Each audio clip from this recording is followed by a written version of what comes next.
Welcome to the program. I'm David Gregory. My headline tonight, McCain posts a bailout surprise. With 41 days left to go in the election, Senator John McCain announced today that he will suspend his presidential campaign so he can return to Washington to deal with the economic crisis. It has become clear that no consensus has developed to support the administration's proposal. I do not believe that the plan on the table will pass as it currently stands, and we are running out of time.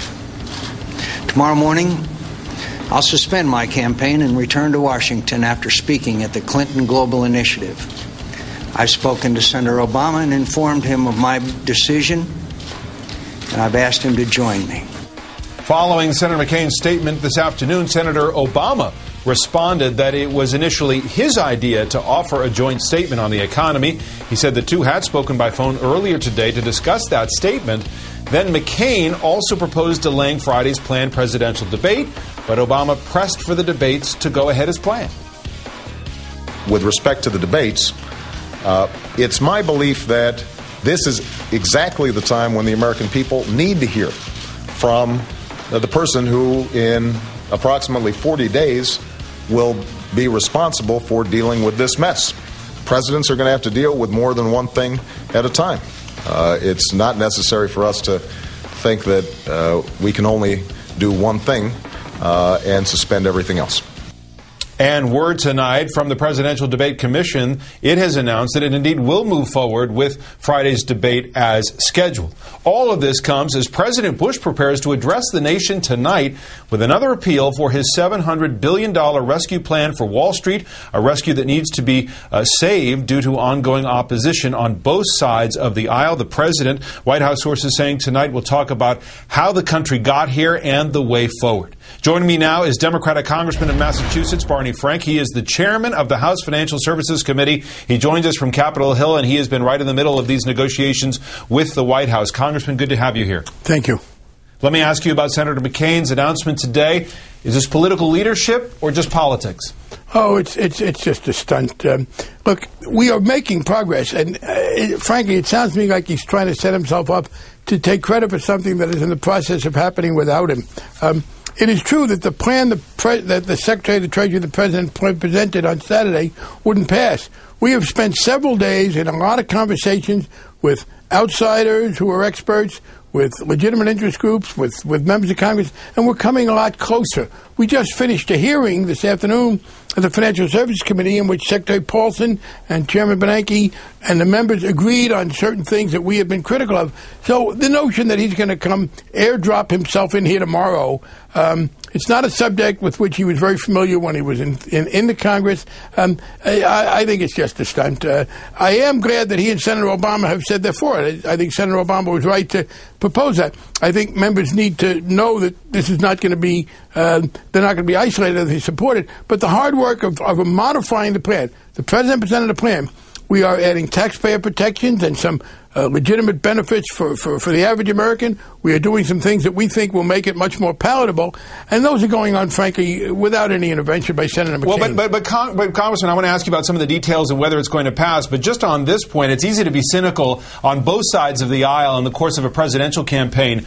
But what if Senator McCain is right, that if you suspend the campaign, you take a little of the heat out of the negotiations in what is a very difficult negotiation regardless, particularly when you have a presidential campaign? It simply isn't relevant. The fact is that members of Congress, to the extent that there are political pressures, they're the pressures that some members of Congress feel. By this time, by the way, most members of Congress, their elections are not in doubt. A lot are. But the people who are doing the negotiations are generally not people who at this point are unsure about their electoral fate. The fact is that the presidential campaign between Senator McCain and Senator Obama has had no destabilizing effect here. We have been making progress. The administration today agreed in testimony that, yes, we have to put some limits on executive compensation. They've been resisting it. They understand that.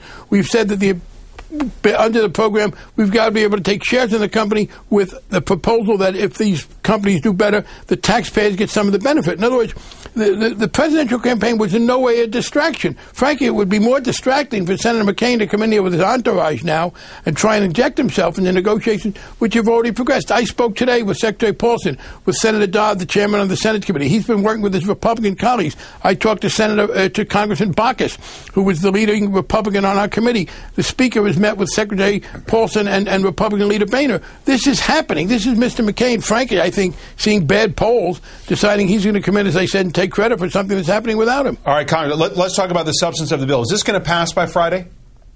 I'm not sure it'll be by Friday. It's going to pass, I think, sometime within the next few days. And we do take the core of what the president asked us to take in terms of being able to intervene in the market. But we are adding, for instance, that we'll have them buying some equity in some cases, not just the bad debt of companies, but the company. So if the company profits, we get a share of it. We've added in there a mandate that there will be some move to reduce foreclosures, which they didn't have in there. We're going to add restrictions on compensation for the CEOs who participate, because they shouldn't be getting taxpayer help and then giving themselves a golden parachute. And we are putting up a strong oversight board, so it's not going to be the unilateral power of the Secretary of the Treasury. And I respect Mr. Paulson, but no one person should have the kind of power that he asked for unrestricted in the bill.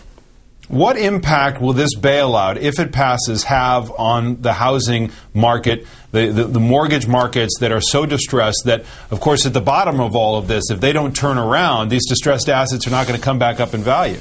Well, first of all, in conjunction with the fact that we passed a bill in July that goes into effect in a week, and that the federal government has taken over Fannie Mae and Freddie Mac, putting all that together, and the FDIC running one of the biggest holders of mortgages, the former IndyMac Bank, we will be able, I think, substantially to reduce the number of foreclosures. And that's important, because when you reduce the foreclosure, not just helping the individual who may have been imprudent in taking the loan, but this massive foreclosures has been one of the things dragging down the economy. In this particular bill, we're going to tell the Secretary of the Treasury, okay, when you buy some of these assets, you buy them in a way that will allow us then to write down the principal so that we can avoid foreclosure. That will help by slowing down the rate of decline. Look, I think it's a good idea that housing prices came down. They were too high. But it's a question of how fast. It would be a good idea if I lost 20 pounds, but not in 3 days. You've got to worry about the pace. So this bill will help by reducing the foreclosures to help. And secondly, it'll inject some more money into the mortgage market, either by buying some of the shares or by taking off some of the bad debt. The Federal Reserve has lowered interest rates, but if people aren't lending, that doesn't help. All right, so Congressman, bottom line is you're positive here just hours before we're going to hear from the president on this subject. Positive. You're hopeful. I'm you're optimistic, hopeful about yeah. a resolution. Yeah, yes, you're optimistic. Yes, I am.